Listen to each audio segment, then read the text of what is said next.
మండలంలోని కోటమైసమ్మ వద్ద రాయపాటి నరేష్ చౌదరి కూతురుల నూతన వస్త్ర అలంకరణ కార్యక్రమంలో పాల్గొన్న మాజీ ఎమ్మెల్యే భాస్కర్రావు ఈ సందర్భంగా చిన్నారులను సింధు మౌనికలను ఆశీర్వదించారు.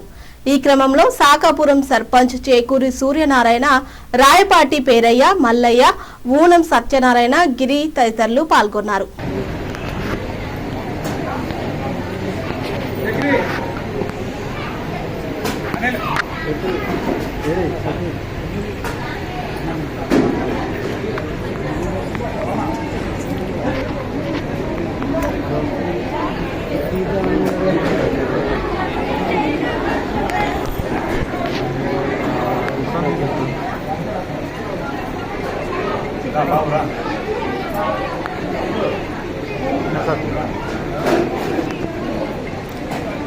I don't know. Yeah, ready, sir? Sir, it should all. Once again.